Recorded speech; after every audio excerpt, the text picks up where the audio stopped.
ભાવનગર શહેર અને જિલ્લામાં આજે કોરોનાના 23 કેસ નોંધાયા હતા, જ્યારે 19 દર્દીઓ સાજા થયા હતા.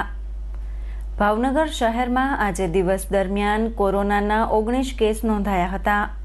શહેરના અલગ અલગ વિસ્તારમાં રહેતા 13 પુરુષ અને 6 મહિલા દર્દીનો કોરોના રિપોર્ટ પોઝિટિવ આવ્યો હતો. ભાવનગરમાં આજ સુધીમાં કોરોનાના કુલ 3,744 કેસ નોંધાયા છે. ભાવનગર જિલ્લાના 3 તાલુકામાં આજે કોરોનાના 4 કેસ નોંધાયા હતા.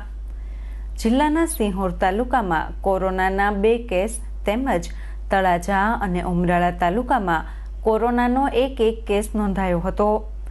જિલ્લામાં આજ સુધીમાં કોરોનાના કુલ 2,010 કેસ નોંધાયા છે. કોરોનાની સારવાર લઈ રહેલા ભાવનગર શહેરના 16 અને જિલ્લાના 3 મળી કુલ 19 દર્દીઓ આજે સાજા થયા હતા.